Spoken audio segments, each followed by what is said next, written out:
Budi Wanar Bang Ngurus dan kita balik lagi di garasi mobil 2.0. Base.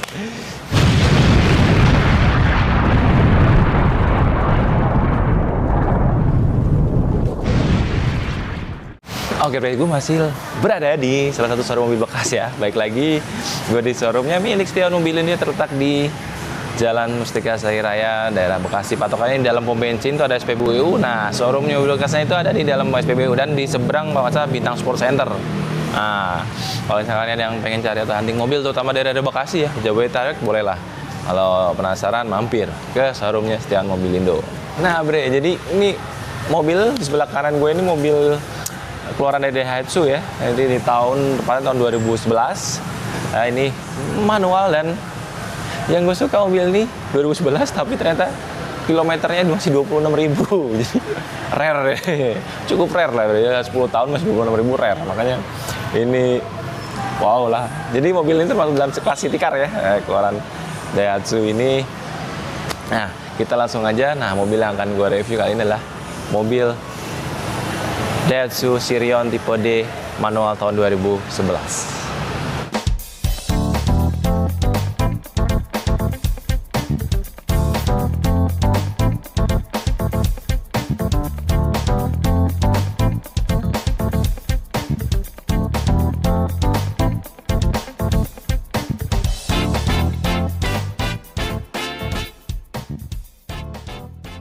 Nah, di bagian depan mobil ini emang mobil mungil ya. Mungil, tampilannya halus, desainnya juga sederhana menurut gua. Tapi jangan salah, mobil ini untuk headlampnya sudah ada proyektor LED dan campur dengan digabung dengan multi reflektor dan juga ada fog lamp ya di bawah ini. Meskipun nggak ada aksen krum-kruman di bawah sini, tapi sudah ada fog lamp. Untuk urusan grill ini sederhana banget ya, dengan lubang udara atau airflow itu dengan dilengkapi dengan grill depan dengan aksen krum-kruman ya. Sangat sederhana seperti begini tampilannya. Nah, untuk urusan dapur pacu, mobil ini menggunakan mesin, nama mesin ya K3VE. Ini udah DOHC VVT-i nih, 1300 cc. Untuk ini karena manual 5 percepatan ya. Kalau automatic kan 4 percepatan biasanya. Nah, untuk kapasitas tangki kalau nggak 40 liter ya. Untuk tenaganya ini di 90 PS kurang lebih dan torsi maksimal di 117 Nm. Nah, ini mobilnya juga sudah full injection. Wah. Di bagian samping, Bre, di bagian ban ini ukurannya masih ring 14 dengan ukuran 175/65 ya. Untuk peleknya masih menggunakan single tone bintang 6 seperti ini. Dan untuk spionnya, ini spionnya untuk sen ya, lampunya sudah menyatu di spion ya. Tapi belum bisa di retract. Itu dari elektrik sebenarnya. Tapi belum bisa di retract tepatnya untuk spionnya. Dan di bagian samping di mana mobilnya juga minimalis desainnya, tidak ada tambahan molding set atau apa body kit gitu ya. Set body kit belum ada dan juga belum ada smart entry. Tapi untuk door handle-nya sudah door handle yang sistem gini ya, yang udah modern belum ya, bukan yang cungkil. Kalau soal bagian belakang, ini sudah ada spoilernya, gede banget sih, spoilernya panjang sih. Jadi kayak ada aksen, mau ngasih aksen sporty lah dengan spoiler yang agak-agak modelnya mirip-mirip racing gitu. Terus untuk antenanya juga sudah shark fin, udah ada defogger, ada wiper, terus ada VVT-i yang belum mesin ya, VVT-i. Terus ada Sirion. Kalau biasanya kan kalau di belakang mobil itu kan suka ada emblem nama tipe mobilnya kan di kiri ya, baru yang di kanan mungkin ada tipe mobilnya, misal kayak Sienta kemarin ya ada di kiri itu kan Sienta, di kanan Q, atau mungkin Expander di kiri, di kanannya ada Ultimate misalkan ya. Jadi untuk variannya ya. Kalau ini enggak, ini yang kiri masih belum VVT-i, di kanan nama tipe mobilnya Sirion. Nah, ini mobilnya belum ada rear kamera, tapi sudah ada sensor, ada reflektornya juga cukup keren ya, ini desainnya tajam, lurus, meruncing gini ya. Kalau biasanya kan kadang-kadang kalau reflektornya cuma biasa ya, kotak atau ada agak-agak bulat gitu. Oh, ini ada aksen kayak runcing gitu, chill gitu. Jadi dia ingin memberikan kesan sporty di bagian belakangnya ya, kalau nggak salah ya. Kalau menurut gue ya, di mobil Sirion ini, meskipun memang ini kelasnya city car atau hatchback ya. Oke, di bagian belakang ya, namanya mobil city car ya atau hatchback itu kan biasanya emang bagasinya nggak cukup besar ya, nggak cukup luas ya. Tapi kalau misalnya bawa barang lebih juga bisa ditidurin seperti ini ya. Nah ini cara nidurinya juga kuncinya nggak biasa kan katanya jok itu ditarik ya, ada tuasnya buat narik terus dilipat. Kalau ini nggak ada kayak cantelan nih, baru bisa ngelipat, ditarik nih cantelannya. Nah baru didorong, kelipat deh. Nah, untuk bagian jok yang row keduanya. Nah di bagian bawah ini ada ruang penyimpanan ban.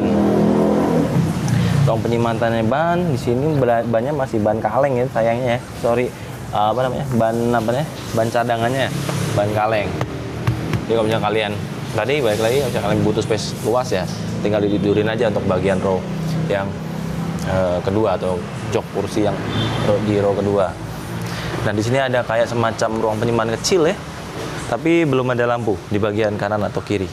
Oke, di bagian dalam di row kedua, di mana ini untuk posisi jok atau kursinya 60-40 ya, dengan dilapisin kain atau fabric ini tapi tipis ya. Dan tinggal ada headrestnya nyatu ya dengan jok ya.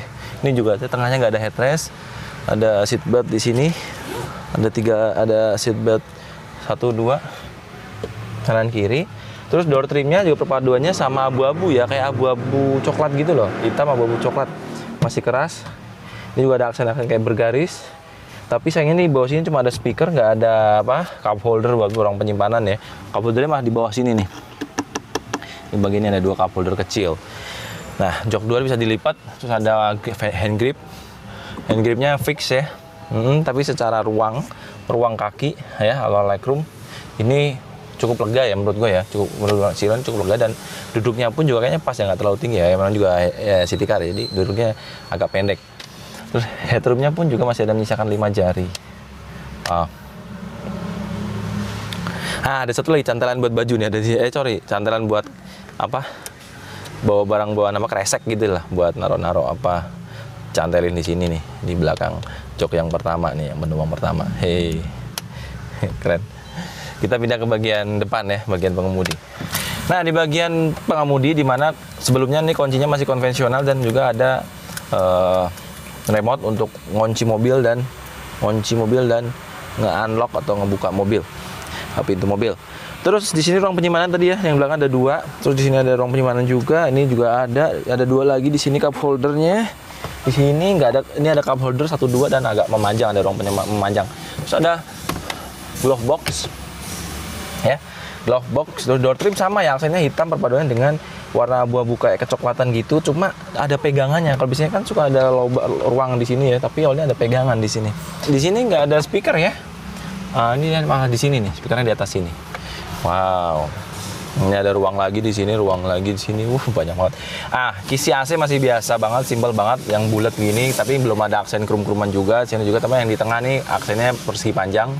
Terus ada lampu baca di sini, lampu bacanya tinggal tekan bisa dicetrek gini juga bisa yang tengah. Ada sun visor, udah ada kaca dua-duanya. Ya untuk sun visornya. Ada hand grip nggak? Ada hand grip di sini fixnya. Sini belum ada hand grip, men. Nah, dashboard kalau kita ngelihat ya, visibilitas karena mobil kecil ya, gue ngelihatnya jelas banget ya. Karena city car, jadi dashboardnya juga nggak terlalu besar, nggak terlalu panjang atau lebar, jadi pas banget. Nah, terus desainnya pun juga di sini di pas MI di atasnya juga kayak kaku kesini, tapi futuristik lah, yang kekinian lah. Dari sisi setir masih dengan lapisin dengan kayak kulit jeruk ya bahannya nih ya. Terus setirnya kayak kesannya kecil banget pegangannya, kayak pegangannya kecil banget. Ya belum ada audio switching control dan segalanya dan segala macam atau buat ngatur MID atau bisa cruise control ya di sisi kanan ini belum ada logo emblem Daihatsu. Nah, terus ngomongin AC. Sebentar, gue sambil nyalain mobilnya ya. Nah, masih bunyi nih. Nah, mobilnya ini AC, ini masih sistem knob ya, putar-putar kayak kompor gas. Ini yang atas untuk semburan AC, arahnya nih bawah untuk blower, ngatur blower. Yang bawah lagi, yang ketiga, ini untuk ngatur AC dan perputaran sirkulasi udara. Ngomongin audio, ini masih single din tapi panelnya terlalu besar ya, menurut gue besar ya. Padahal single din, biasanya kan kecil ya kalau single din. Tombol-tombol biasanya kecil, tapi ini cukup besar ya menurut gue ya. Ini bisa masukin CD, terus juga ini ada layar digitalnya, volume, radio FM, cuma panelnya banyak banget, ada caller ID, select display, bit. Nah, ini buat ngecek FM AM-nya, tipenya, USB ada. Nah, kalau misalnya ada nyolokin USB, pencet USB, bisa ambil CD lagu atau suara ya, audio dari USB. Dan juga ada CD tadi, pencet CD juga bisa kalian atur. Terus ada Bluetooth di sini, men. Cuma ini gue belum bisa nyoba Bluetooth-nya ya. Tapi ada panel tombol YouTube-nya. Dia bisa searching nih di sini di layar audionya. Nah, yang keren sih menurut gue MID-nya ya. Kalau lihat di ininya tuh. Wow, kayak terang banget, ngejreng gitu. Tampilannya tuh kayak futuristik gitu. Menurut gue ya untuk kelas yang Sirion ini ya. Karena warna perpaduannya ada warna layarnya tuh putih lampunya, tapi ada warna kayak aksen warna hijau-hijau hitam degradasi. Jadi kayak keren ya. Yang masih jarum itu di bagian RPM, speedometer, terus temperatur ya masih jarum. Terus ada note icon baterai, kayak handbrake, seat belt. Tapi kalau misalnya kalian mau kalau mau lihat fuel gauge atau EMI odometer, seperti yang kiri ini panelnya untuk ngatur range ya, di range 276 km lagi range-nya, jarak tempuhnya. Terus average kilometer per liter.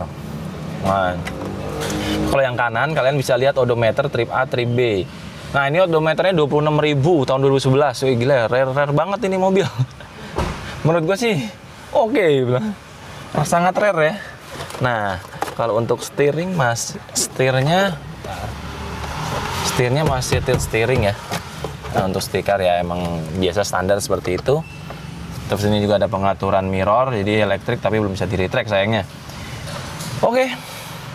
Gue berkesan sih sama tampilan MID-nya asli ini.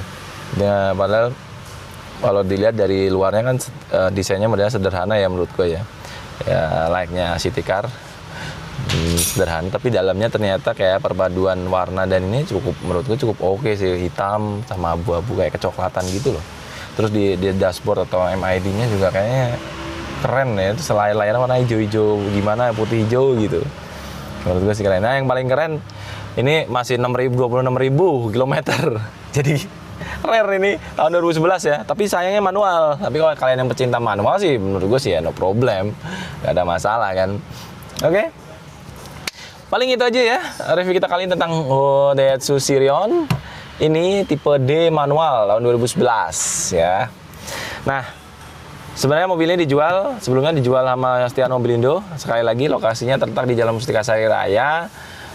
Patokannya pom bensin. Nah, showroomnya di dalam pom bensin, di area pom bensin tuh mah. Dan di seberang Bintang Sport Center tuh, tempat olahraga. Jadi seberangnya patokannya gitu. Misalnya pengen hunting, boleh cek nomor yang udah nantinya gue cantumin di deskripsi ya. Jadi kalau mau tanya-tanya mobil, nggak cuma Sirion atau yang lainnya.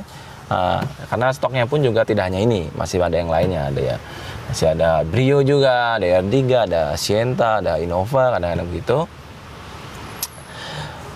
Dan agak selalu ganti-ganti lah untuk stoknya.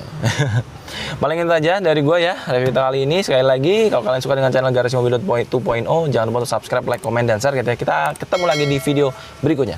Sampai jumpa. Bye-bye.